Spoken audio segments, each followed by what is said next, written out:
아버지께서 말씀 한마디 허락하지 아니하시면 우리들의 목숨이 땅에 질 리가 없습니다. 우리들의 건강이 땅에 꼬꾸라질 일이 없습니다. 우리들의 안 되는 바가 끝까지 안 될 리가 없습니다. 살아계신 하나님의 사랑과 은혜 말씀 한마디만 해주시옵소서. 오늘도 우리에게 생명의 양식을 주시는 시간을 성령님께 간구하고 예수님의 거룩하신 이름으로 기도드렸나이다. 아멘.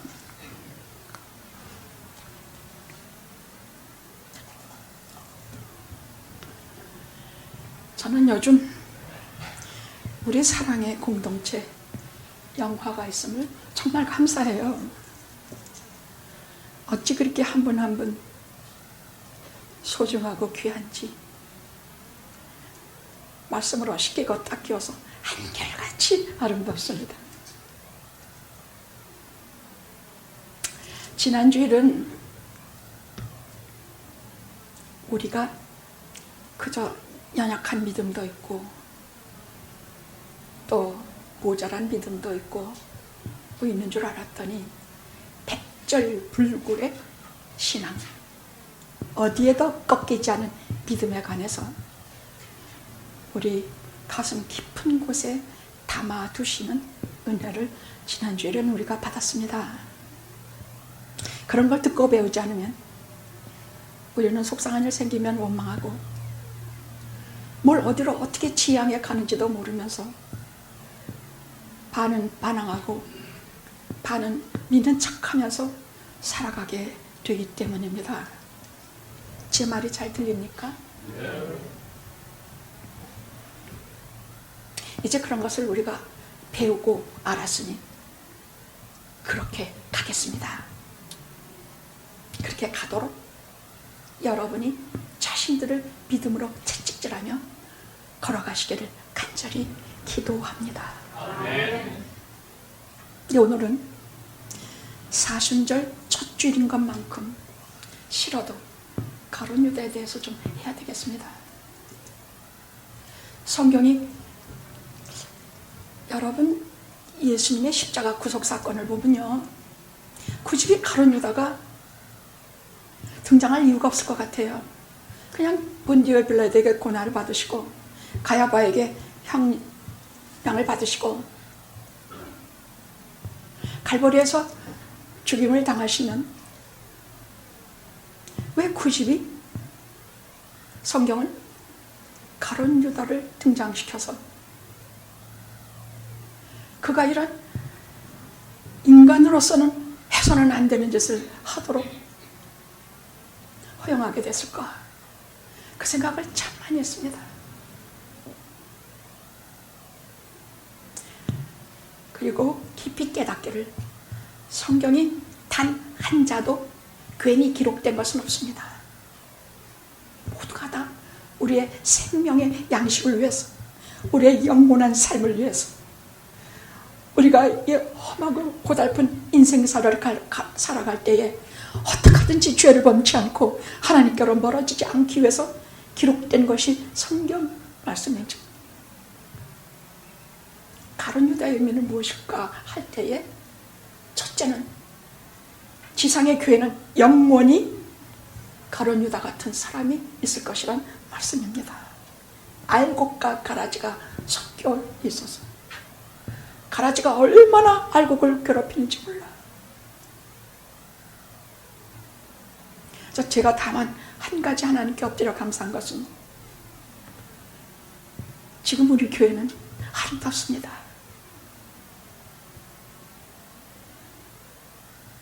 다 알곡입니다. 네, 다 알곡입니다. 그게 그냥 생긴 알곡이 아니라 하나님께서 예정하시고 성령께서 용광내 넣으셔서 담금질 하시고 강 목사가 허공날 울고불고 난리를 부리고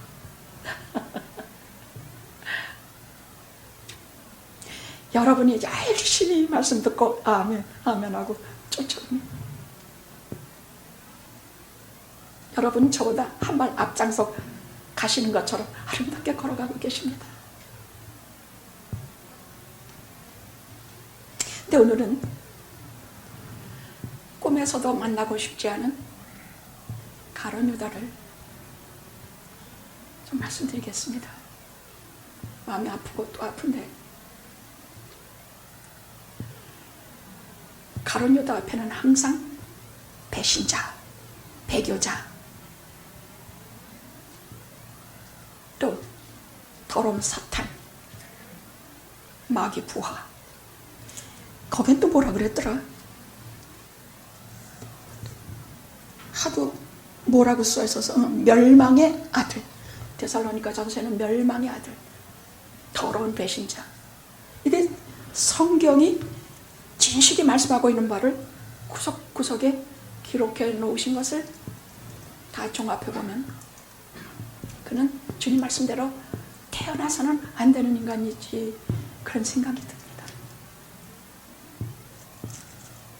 근데 제가 가룟 유다를 여러분에게 말씀드리면서 뭐 이런 사람이 되겠는가마는, 이런 사람을 대하는 우리 주 예수 그리스도의 모습입니다. 이 사복음서의 이 순한 주안에 관한 말씀들을 샅샅이 뒤져봤는데도 불구하고 단 한마디 책망도, 단 한마디 비난도 안 하셨습니다.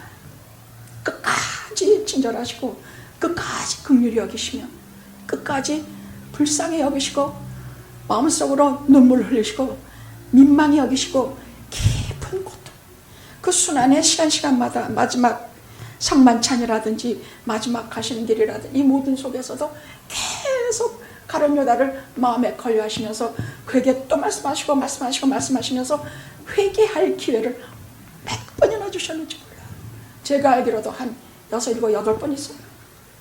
대표적인 게 3번이지만 회개할 기회를 주셨는데도 불구하고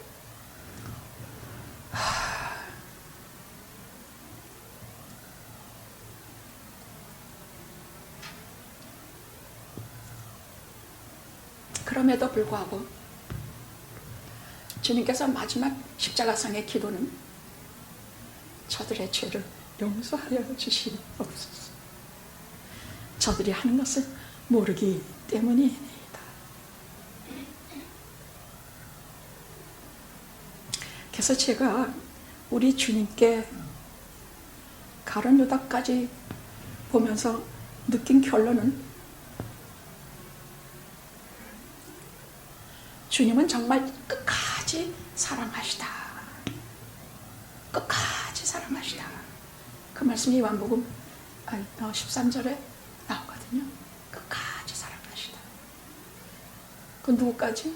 당신의 제자들은 말할 것 없지만 가룟 유다까지도 끝까지 사랑하신 분이 예수님이지 싶으니까 너무너무 안심이 되고, 너무너무 죄에 대해서 자신만만 니까지 꺼뜨려 와라.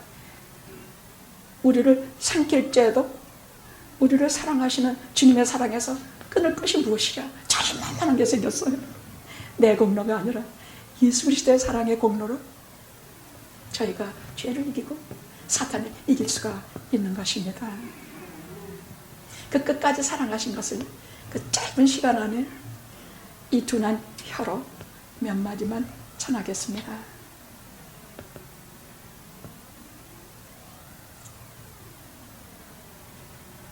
사순절의 시작은 제2의 수요일부터 시작합니다. 왜냐하면 마지막 한 주간 동안에 가룟 유다가 예수님을 팔아먹은 날이 수요일이기 때문입니다. 그러나 주님은 쉬셨어요.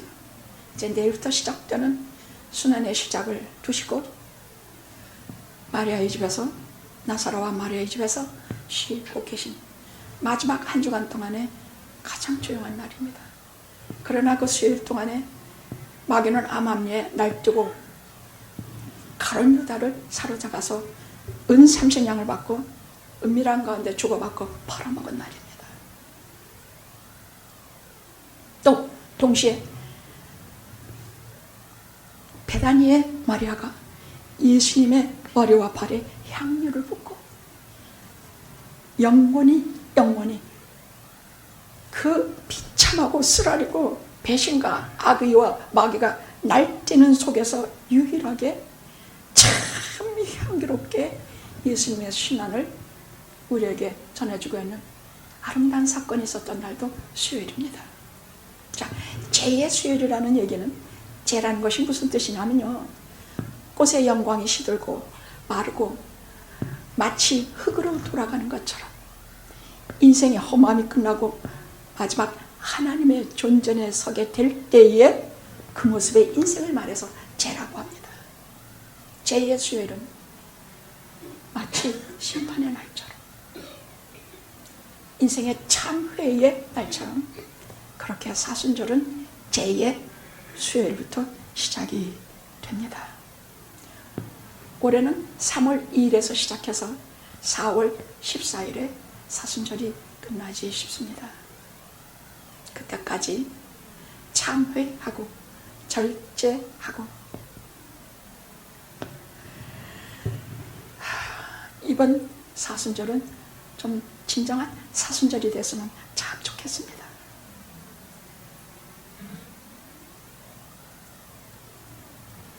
사순절은 한마디로 참회, 회개보다 더 진실되고 더 깊고 더 하늘을 향한 것이 참회, 더 신앙적인 것이 참회입니다. 그래서 다윗의 회개시하지 않고 다윗의 시편 6개를 참회시라고 말씀합니다.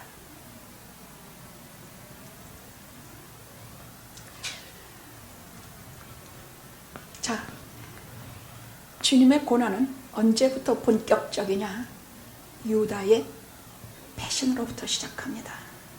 본격적으로 주님께서 십자가 고난으로 들어가시게 되는 것이 유다의 배신입니다. 유태인들에게는 성씨가 없습니다.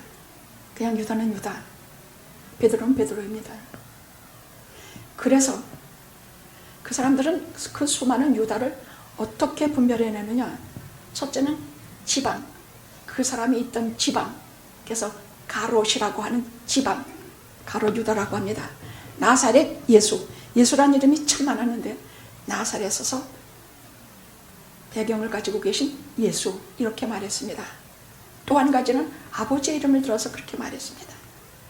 아버지 시몬의 아들 가롯 유다, 이렇게 말했고, 또 다윗은 이새의 아들 다윗, 이렇게 말했습니다.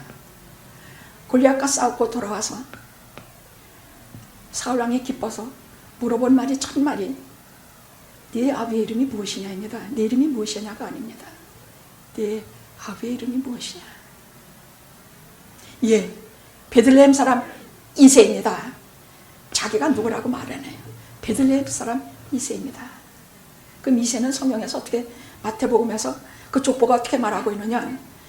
이새는 누구의, 보아스가 그 룻이 그 증조 할머니며, 룻, 여러분 룻은 일편단심 주님 쫓아 많이 이방 땅에서 자기 거 다 버리고 유태로운 여자 아닙니까?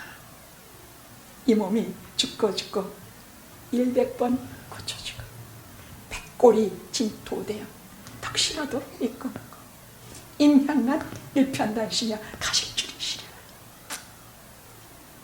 저는 이 시를요 참 많이 읽는데 거긴 항상 주님을 향한 마음이 그렇게 녹아질 수가 없어. 나는 고려 왕에 대해서는 알지도 못하고 관심도 없어. 그냥 이 몸이 죽고 100번은 고쳐주거나 주님밖에 없다. 그 시각 꼭 그렇게만 제게는 들려요. 일편단심 하나님 한번 말하고 다 버리고 쫓아낸 여자 아닙니까? 이가 이새의 증조모입니다. 또 오벳, 자기 아버지가 이새의 아버지는 오벳이에요. 오벳은 섬기는 자라는 뜻이에요. 그 아버지는 평생 하나님을 섬기는 삶을 살았습니다. 내 아버지는 이새입니다. 나는 이새의 아들 다윗입니다.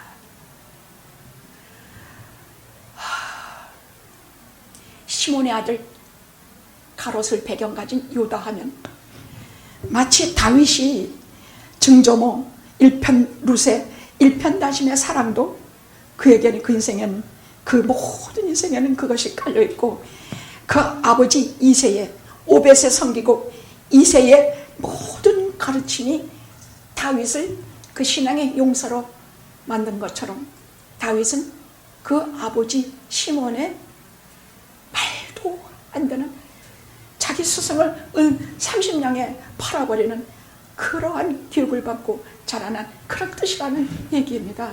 시몬이 그런 사람이라는 얘기입니다. 성경은 그 아비를 굳이 말할 때 그런 뜻을 포함하고 있는 것입니다.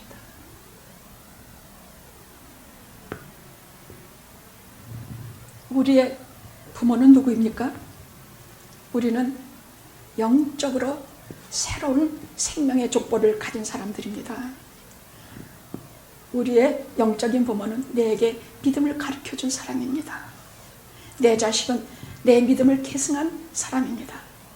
이는 혈통으로나 육신으로나 육정으로 난 것이 아니라 하나님께로 난 자들이니라. 아멘.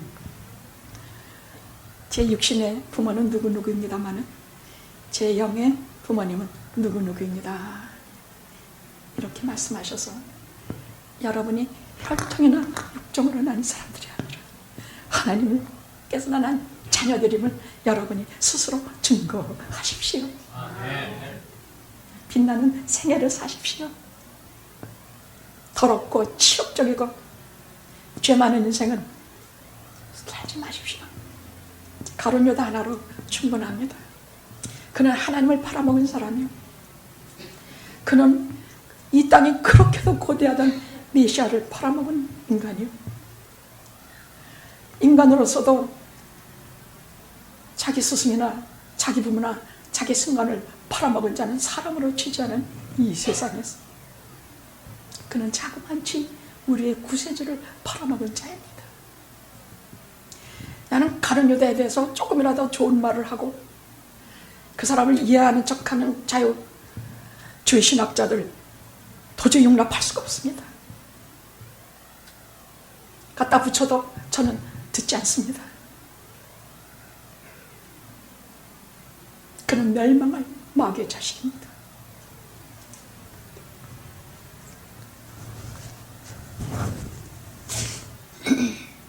오늘 말씀은 예수께서 한 제자의 배신을 말씀하심으로 시작이 됩니다.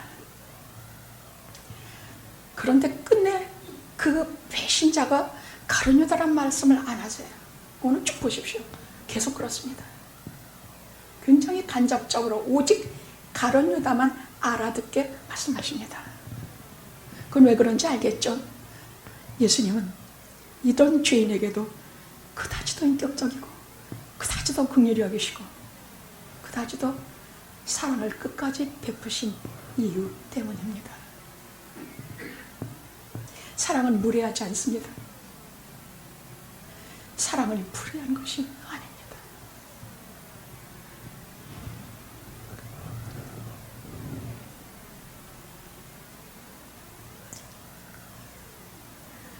유다는 어떤 사람이었는가?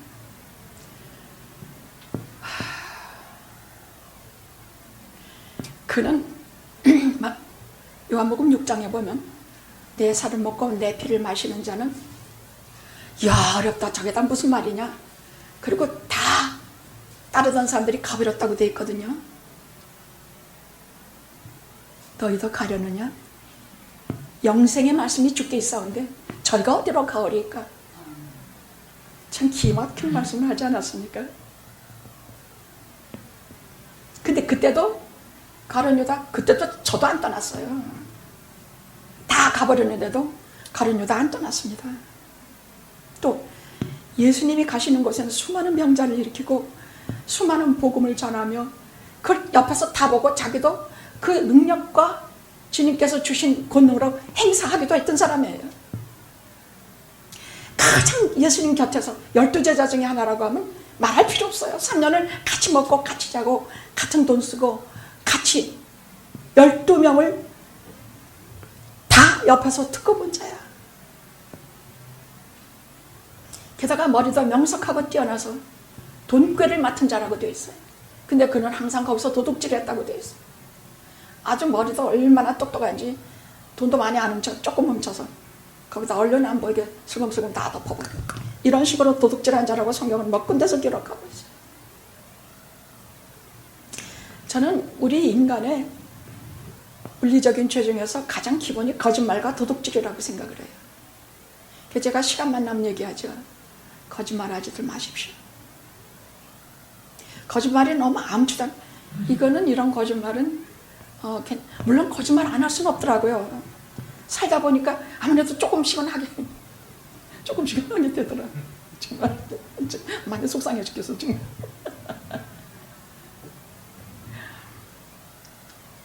근데 아예 거짓말을 할 행동은 아예 생각을 하고 하지 않으면 됩니다. 근데 그렇게 되는가? 길이 아니면 가지 말라 했는데 길 아닌 것도 막 가고 싶지 않냐? 그 거짓말 그래도 이를 악물고 하지 마십시오. 또 하나는 도둑질입니다. 제가 맥도날드 같은 데 가서 우리 교인들 지금은 안 나오시는 분입니다만은 음식점에 가가지고 서로 음식을 먹는데 테이블에 있는 모든 설탕, 소금, 냅킨 다 쏟아가지고 가방에 가지고 노더라고.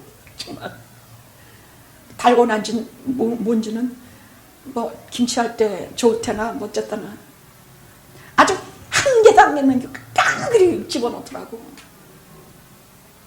아니 제가 목사인데 나 같은 건 안중에도 없는 것 같아.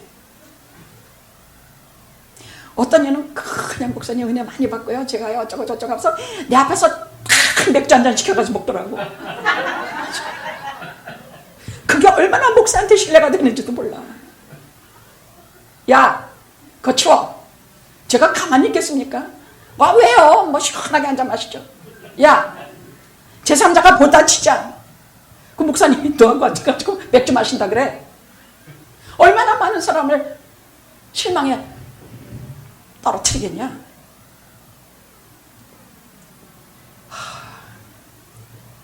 도둑질은요, 거짓말과 도둑질은요, 모든 죄악의 기본이라고 생각해요. 그는 어떤 사람이냐? 가장 세상에 그런 분은 없거든요. 예수님 같은 분은요, 없어요. 하나님의 아들이셔서가 아니라 인간으로서도 그런 분은 없어. 그분 자체가 길이야. 그분 자체가 진리고 그분 자체가 생명이고 사랑인데 걸려 앞에서 같이 먹고 같이 자며 3년 동안 아주 다 보고 배우고 듣고 그런 사람이에요. 그런데 그가 가장 문제인 것은 성경을 어딜 봐도 그가 자기 속마음을 털어놓고 예수님께 자기에 대해서 말을 한 적이 단 한마디도 없어. 그는 크레물인 것 같아. 절대 지 속마음 얘기 안 해. 왜냐하면 지 속이 시꺼멓거든. 지 마음이 더럽거든. 그러니까 도저히 속마음을 말씀드렸어요. 그러나 주님께는 그거 다 내놓고 주님한테 말씀을 드리면 그 더러운 거 다 얘기하고 도대체 세상에 더럽지 않은 인간이 어딨어. 겉으로는 다 그럴듯해도 속으로는 죄 주머니를 가득 가지고 있는데 더럽지 않은 인간이 어디 있느냐고. 그럼 그거 주님 같으신 분한테는 내어놓고 주여 저는 죄인입니다. 저 이만저만 했습니다. 그러하오니 주여 저를 용서하시고 저를 당신의 수중에서 놓지 말아 주시옵소서. 그러면 하나님께서 제일 기뻐하시는 게 이런 고백이에요. 나는 하나님도 참 이해가 안 돼. 죄를 아예 안 짓고 이러면 좋을 텐데 그것은 욥 하나만으로 안심하셨는지 나머지 그 수많은 죄인들에 대해서 무한무한한 사랑과 은혜를 베푸시는 게 난 그것도 참 이해가 안 되지만 우리는 그런 하나님을 갖고 있다는 말이에요.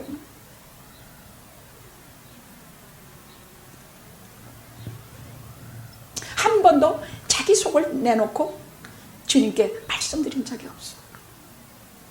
그래서 치유를 받지를 못해요. 그러나 주님이 모르시면. 근데 이렇게 영 변하지 않는 사람들의 특성이 있어요. 가룟 유다뿐이 아니야. 이 세상에서도 도무지 예수님 교회도 얼마나 다니고 예수님 말씀 맨날 이렇게 들으면서도 도무지 근본이 변하지 않는 사람들이 있어. 첫째가 우월감이야. 나보다 다 무식하고 못났어. 갈릴리 어부 저 무식한 것들이 뭘 알아.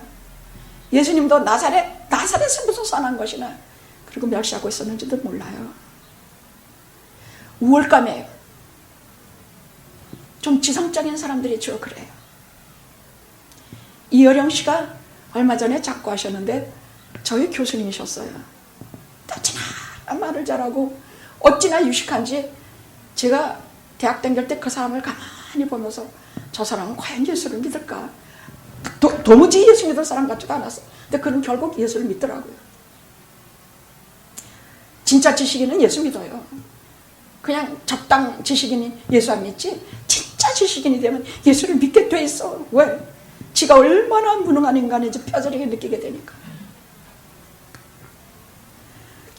그 다음에 물욕이 많은 사람들이 도대체 말씀을 안 만들어도 변하지 않아.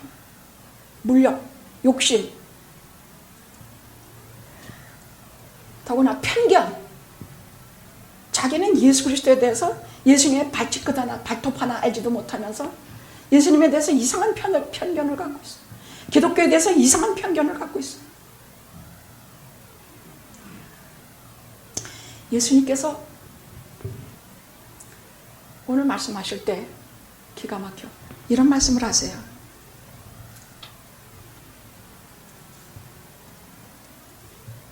너희 중에 하나가 나를 팔리라. 마음이 민망하여 말씀하시기를 너희 중에 하나가 나를 팔리라. 이런 말을 이렇게 들었다 하면 우리가 여기 다 같이 앉아 있는데 이제 마지막 식사를 하는 자리인데 너희 중에 하나가 나를 팔리라고 우리 어쩌면 좋겠습니까? 우리 같으면 그런 말씀을 들으면 이러고 저러고 간에 죄를 무릅쓰고 배를 입고 땅바닥에 꿇어 앉아서 주님께 얼마나 눈물을 흘리며 누군지 몰라도 주님 용서해 주시옵소서 안 하겠습니까? 우리 교회 같으면 그랬을 것 같아요. 근데 오늘 보면 서로 제자들이 서로 의심했다 그랬어. 지금 누구라고 딱 말씀을 안 하시니까 서로 의심하는데 이게 무슨 생각이 나는가? 더구나 베드로는 요즘 굉장히 캥기는 게 많아. 저는 여러분 이렇게 가끔 이렇게 보면 자기들 아무 잘못도 없는데 괜히 뒤로 물러나는 사람들이 있어요. 내가 요즘 교인들을 잘 못 돌봤나? 내가 요즘 밥도 잘 안 하고 교인들을 대접을 소홀히 했나? 내가 뭐 실수한 거 있나? 저도 가끔 그러는 적 있거든요. 제가 뭐 잘못했나? 뭐 교인이 하나 눈에 안 보이면 내가 뭐 말을 실수했나? 정말 사람 죽겠어 정말. 그거 사람 죽인다고. 내가 뭐 그러고 보면 틀림없이 나를 지목하고 내가 그랬다 그러더라고. 마음이 캥겨서 그러면. 근데 여러분들 괜히 캥겨가지고 지금 베드로가 꼭 그래. 혹시 저 나보고 하신 말씀 아닌가? 뭐냐면 야 주는 그리스도시요 살아계신 하나님의 아들이십니다. 기막힌 신앙 고백을 했는데 주님께서 이제부터 야 봐요 시몬아 네가 참 복이 있다 이렇게 칭찬을 받자마자 주님께서 예루살렘으로 십자가를 지러 올라가시다 그래. 주여 그리 마옵소서 십자가 지지 말라고. 그러니까 사탄아 내들아 물러가라 그런 야단을 맞았거든. 칭찬을 받았다가 즉시로 야단을 이 무슨 사탄이라는 말을 들었다는 얘기예요. 그러니까 참 무서워. 내가 요즘 그렇잖아도 뭐 주님한테 좀 꺼리끼는 거 뭐 좀 이런 게 많은데 혹시 나보고 하시는 말씀이 아닐까. 그래서 지금 주님 품에 요한이 누워있는 요한이 보고 머리숱을 하면서 누구인지 좀 여쭤봐라. 그러니까 요한이 그 품에 기댔다가 주여 누구이니까 하고 물어보니까 주님께서 한 조각 떡에 한 짝을 가져 소스를 찍어서 가룟 유다에게 주시면서 내가 떡을 주는 자가 그다 그렇게 말씀하셨다는 얘기예요. 그러니까 아직도 누구라고 환히 밝히지 않지만 이제 차츰 그 윤곽이 드러나기 시작을 해요.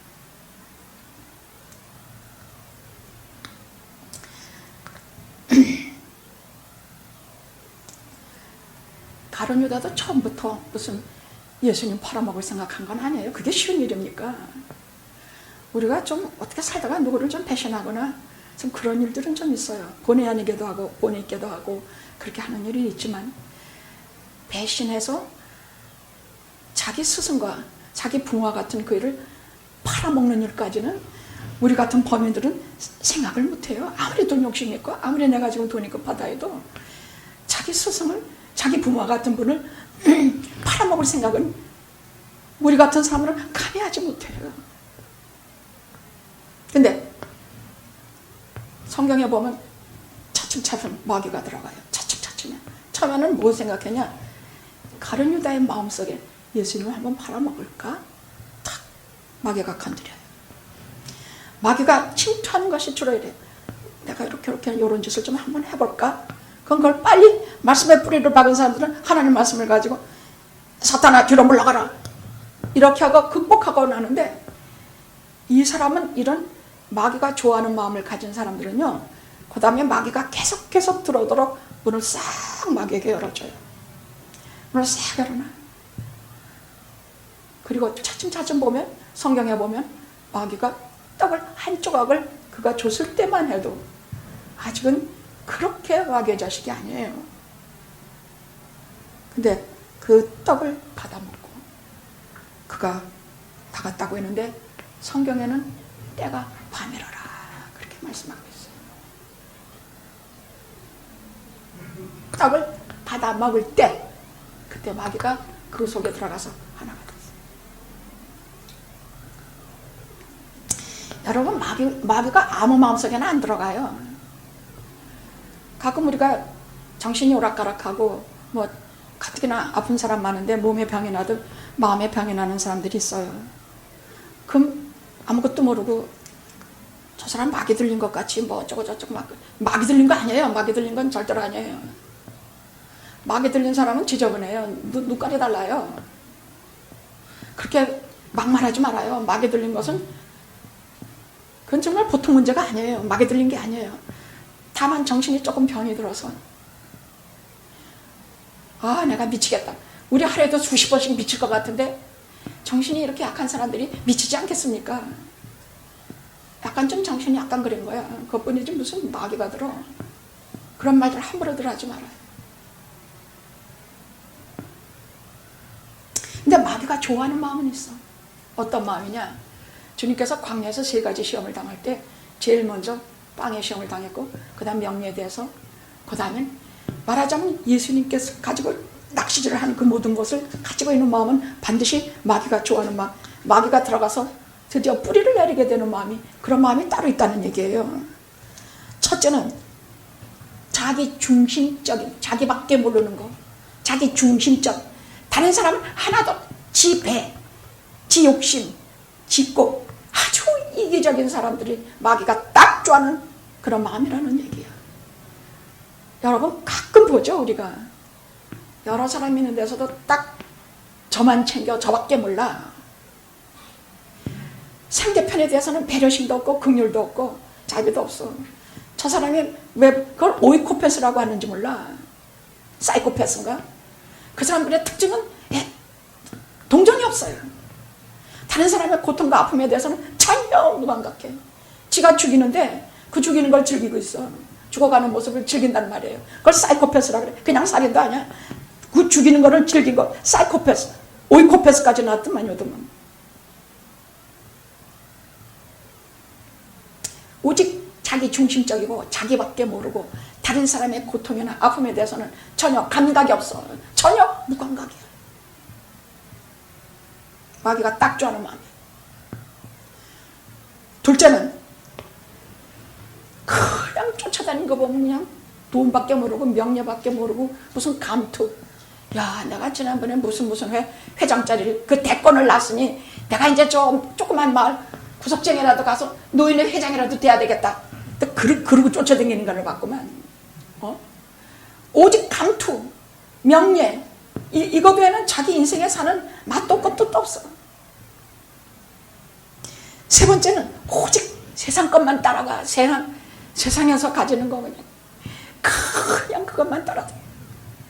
이게 예수님을 광야에서 3가지로 시험한 마귀의 특징이요. 마귀가 좋아하는 마음의 특징이라는 말이에요. 그렇지 않은 마음은요, 하나님의 말씀을 참 아무리 내가 부족해도 하나님의 말씀을 귀담아 듣고 하나님의 말씀에 대해서 그 감수성이 있으면 하나님에 대해서 십자가에 대해서 그 가슴에 품고 다니고, 목사님이 십자가 안 놔주면 그거 밤낮으로 가지고 다니고, 이런 사람들은 마귀가 근접도 못해. 말했죠? 보호막 있는 것이야. 하나님의 백성들의 여기에는 보호막 있어. 그 그 보호막은 하나님이 쳐주신 경계선이야. 여기는 마귀가 함부로 들락날락 못해. 그래서 90% 마귀 시험 90% 그냥 지나가 버려. 그 중에 혹 몇 개는 통과해서 들어와서 사람을 끝까지 넘어뜨리지 못해.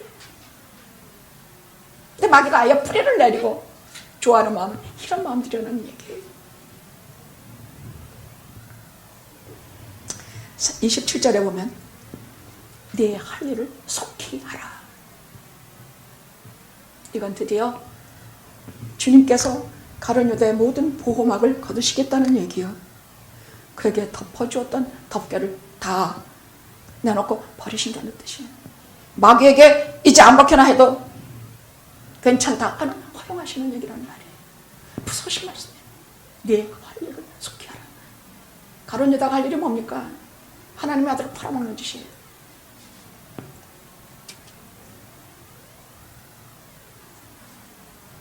유다가 그 조각을 받고 곧 나가니 밤이라라. 저는 이 성경에서 말하는 밤이라는 것에 대해서 소름이 끼치는 사람이에요. 밤은 그냥 밤이 아니야. 인간의 삶에서 어둡고 깊은 때를 밤이라 하지만 영적인 세계에서 밤이라는 것은 하나님이 없는 캄캄한 세계를 말해서 밤이라고 말해요. 본래 유다는 어둠을, 밤을, 그 세계에 속한 것을 사랑했고 그리고 결국은 자기 세계로 돌아갔습니다. 빛 대신 예수님 곁에서 그동안 얼마나 불편했는지 몰라. 이제는 허락까지 받고 어두운 마귀의 세계, 밤의 세계로 돌아갔는데 그것이 어떤 것인가? 끝없는 어둠의 세계요. 그 10년을 헤아리기로 하면 캄캄하고 어두운 세계예요. 태초에 이 세상이 그 시꺼먼 물로 덮여있고 빛도 없고 아무것도 없어서 마치 어떤 탐험가가 어떤 도저히 무시무시하고 알 길이 없는 그 동굴에 있는 그 깊은 물속을 헤아리기 위해서 줄을 하나 던져봤대. 근데 그 줄이 끝도 없이 깊이 내려가서 그 10년을 알 길이 없는 어둡고 깊은 세계, 밤의 세계, 마귀의 세계, 희망도 비명도 절망도 삼켜버리는 그런 마귀의 세계, 밤의 세계로 돌아갔다고 성경은 그렇게 기록하고 있어요.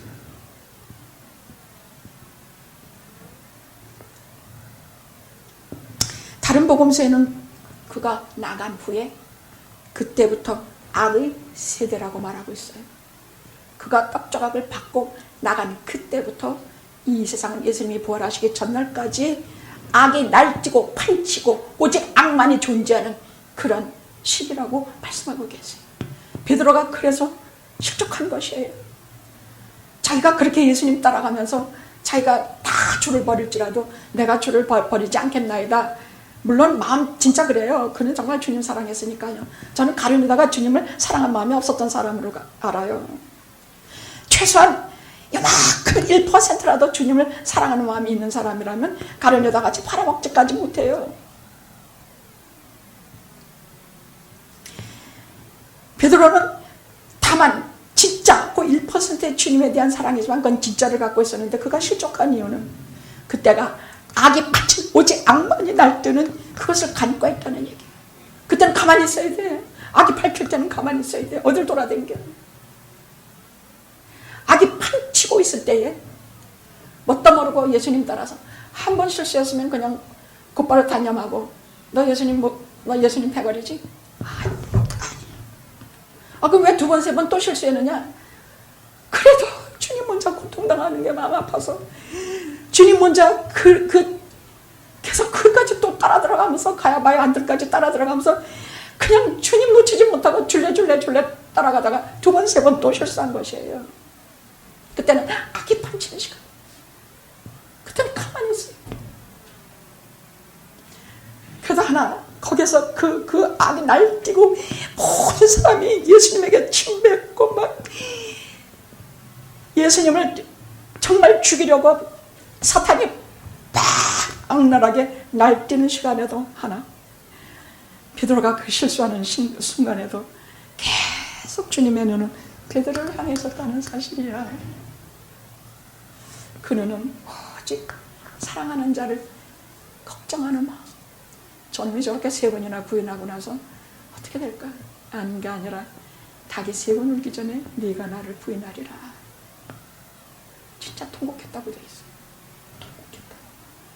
계속 사탄이 밀가부르듯 하려고 너를 내게 청구했느니라. 그래서 그러나 내가 너를 위해 기도하리라. 이게 중요한 얘기예요. 내가 너를 위해 기도하리라. 그래서 계속 주님이 그 눈을 따라다니고 베드로가 그 눈과 딱 부딪힐 때에 닭이 3번 오니까 뭘 깨달아? 내가 이게 뭔 일인가? 내가 어디에 있는가? 내가 이게 무슨 일인가? 그 영혼을 깨우치는 닭 울음소리에 통곡했다고 돼 있어요. 그건 그가 평생 통곡해는 아니에요. 사도행전에 보십시오. 진짜 모든 걸 이기고 싱싱해서 날아다니는 베드로 보죠. 그는 부활하신 주님 만나고 오순절 성령 강림 깨닫고 그 다음부터는 전혀 다른 베드로. 지금까지 베드로 아니야. 실수한 베드로 아니야. 지금까지 성질 급한 베드로 아니야. 이제는 정말 하나님 나라의 신실한 사람으로 그가 바로 서게 된 것이에요. 그것은 모두 주님께서 기도해 주신 덕분입니다. 우리 주님 지금 어디 계세요? 승천하여 하나님 우편에 앉아 계시다가 우편에 앉아서 뭐라고 했어요? 우리를 위해서 기도하고 계신다고 그랬어요. 성경에 그렇게 나와요. 우리를 위해서 기도하고 계시는데 여러분, 그럼 어떤 성령을 보내셔서 우리의 마음속에 자정하게 하셔서 우리가 기도할 줄 모를 때 기도를 가르쳐 주시고 우리가 죄질 때는 근심하시고 우리를 지켜주시는 분이 같이 계신다 말씀하고 계세요. 할렐루야. 아멘. 아멘. 이제 십자가는 확정됐고 그럼에도 불구하고 예수님은 가룟 유다를 끝까지 사랑하십니다. 긍휼히 여기시고 다 여기저기 사복음서 다 뒤져갔는데 혹시 가룟 유다에게 싫은 말씀 한마디라도 하셨을까? 혹시 야단 치셨을까? 뭐 했을까? 그리고 이렇게 저렇게 한마디도 없어요.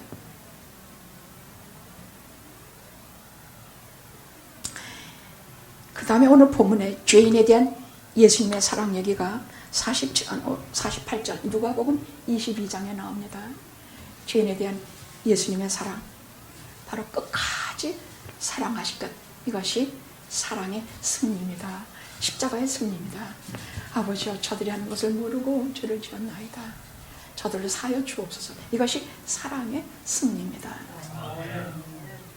자, 오늘 22장 누가복음 22장에 2절 제가 특별히 넣은 까닭은 이것을 보면 주님의 사랑의 그 핵심을 봐요. 그리고 가슴이 찢어져요. 이것을 보면 정말 찢어져. 제가 사순절이 지금 제 평생에 몇 번을 만났겠습니까?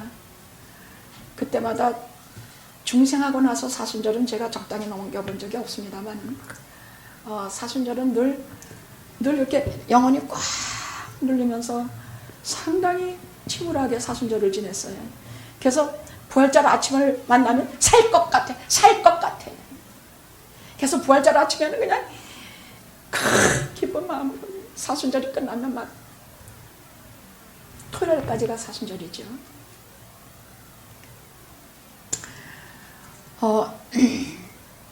여러분, 겟세마네에서 피땀 흘리시며 기도하시면서 제자들에게 부탁하셨어요. 너희들이 깨어서 나를 위해 기도해다오. 근데 3번을 와봤는데 3번 다 잠에 고락 떨어져 있어. 한시도 깨어있을 수가 없더냐. 시험에 들지 않게 깨어 기도하라. 이 말씀 우리 꼭 가슴에 새겨야 됩니다. 시험이 올 것 같아. 내가 매번 받는 시험에 지지 않으려면 깨어서 기도하라. 이렇게 일러 주셨습니다. 시험에 들지 않게 일어나 기도하라. 깨어 기도하라.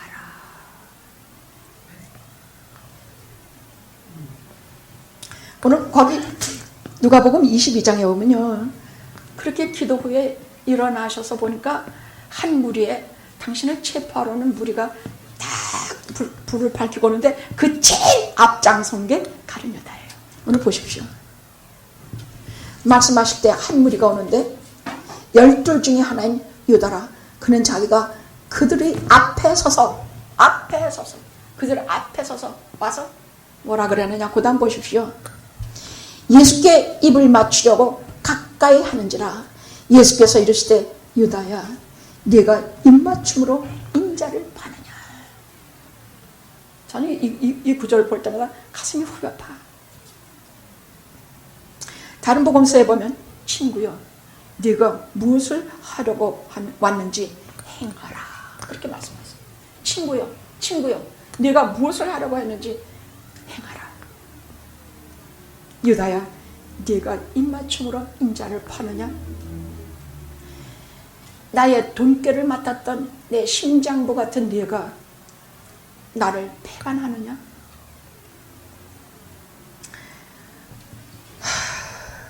아무것도 가진 곳 세상에서 없고 머리 하나 둘 곳 없는 이 땅에서 아무것도 없는 나를 네가 배신하느냐. 애정 표현하는 입맞춤으로 너를 가장 사랑하는 나를 배반하느냐 배신하느냐. 그럴 때마다 저는 이 구절 보며 기도합니다. 하나님 제 눈을 열어서 행여 제가 주님을 배신하는 현장을 보게 해 주시옵소서. 행여 제가 주님 앞에 옳지 못한 것을 하는 행위가 있으면 제게 보여주시옵소서. 입맞춤으로 가장 사랑하는 사람에게 하는 입맞춤으로 그리하는 자를 제가 보게 해 주시옵소서.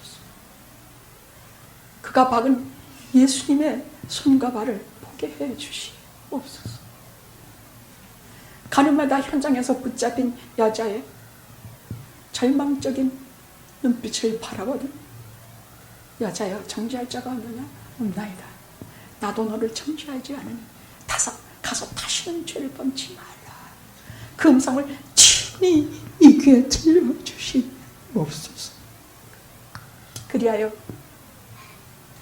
하나님의 아들을 팔아먹은 자, 교회를 배교한 자, 구세주를 멸시한 자, 이런 자를 꿈에서도 보지 않게 하옵소서.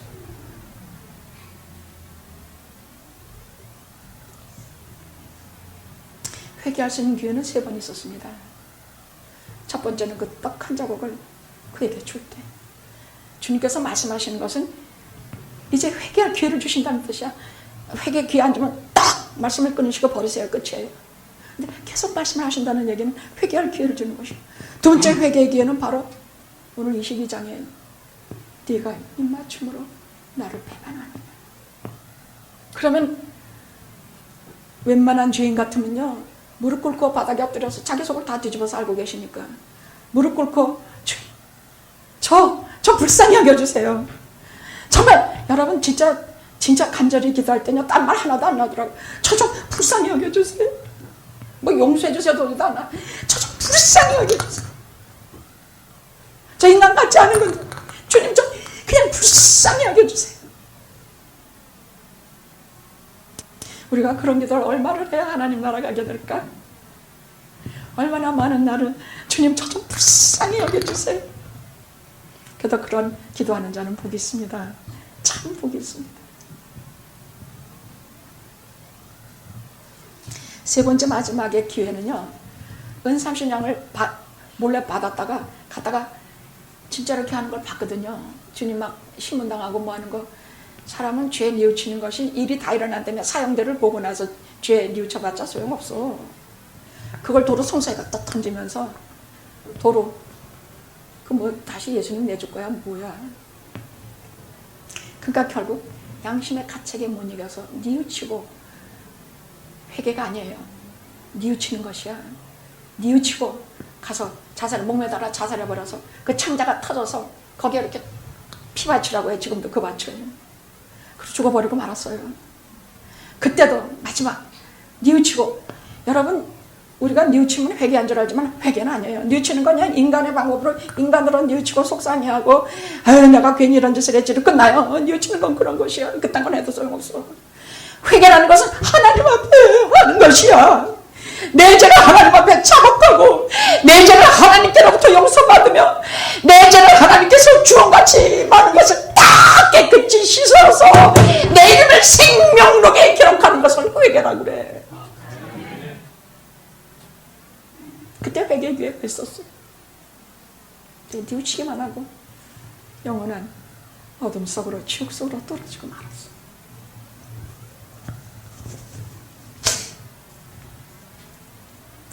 가장 가깝고 신뢰하니가 배신한 것을 보면서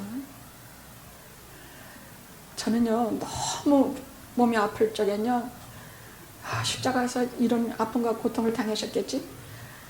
그동안 잘 기르고 사랑하고 아끼던 교인이 저한테 심장에다 칼을 꽂고 나갈 때 주님께서 가룟 유대에게 이렇게 당하셨겠지. 진짜 그렇게 하면서 얼마나 죽을 힘을 다해서 일어나는지 몰라요. 넘어질까 봐. 근데요 처음에 들어오면 너무 일들을 잘해요. 얼마나 잘하는지 몰라요. 그냥. 그래서 처음에 들어서 너무 날치면 조금 걱정이 돼요. 저게 언제가 나려고 저러나. 솔직히 진짜 그런 마음이 들어요. 다 그런 건 아니에요. 처음부터 시정연련 잘하는 사람들이 있어요. 근데 많은 경우는 은혜 받고 그때부터 제대로 해요. 그전에는 진짜 아이고 정말 변덕이 죽을 듯 하는데 진짜 말씀에 은혜 받으면 그때부터 말이 없어져요. 그때부터 진짜가 돼요. 근데 처음부터 자기 인간적인 목사님이 너무 좋아. 그냥 목사님한테 너무 잘해요. 그 다음에 교회가 또 너무 마음에 들어요. 교회 또 막 밤낮으로 와요. 여러분 진정한 사랑과 애정은요 말씀의 은혜를 받은 후부터 생기는 것이야. 그때부터가 진정한 봉사요. 그때부터가 진정한 사랑.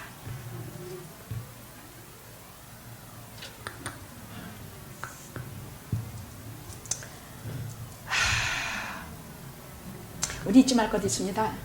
오늘 말씀에서 첫째는 처음부터 예수를 바로 믿읍시다. 처음부터. 그 말은 즉 처음부터 은혜 받으십시다. 처음부터 하나님 말씀을 죽어라게 들읍시다. 그 말이에요. 은혜 받지 못하면 바로 알지 못해요. 바른 믿음 못 가져요. 그러니까 처음부터 하나님의 말씀을 귀담아 들읍시다. 잘 못 알아들어도 처음 들으면 무슨 말인지 알아들을 수 있냐고. 못 알아들어도 귀를 파고 열심히 들읍시다. 처음부터 구원받읍시다. 마누라 치맛자락 붙잡으면 가겠지. 듣기도 싫어. 처음부터 구원받읍시다. 처음부터 하나님과의 관계를 확실히 합시다. 처음부터 신앙생활 철저히 합시다. 처음부터 욕과 같은 벽절불근의 신앙을 가집시다. 처음부터 마지막까지 끝까지 그래서 예수님을 사랑합시다. 저는요 요즘은 설교를 하면요 여러분들이 너무너무 은혜를 잘 받고 맛있게 먹고 참 그래서요 어떤 설교를 해도 마음이 기뻐요. 기도하시겠습니다.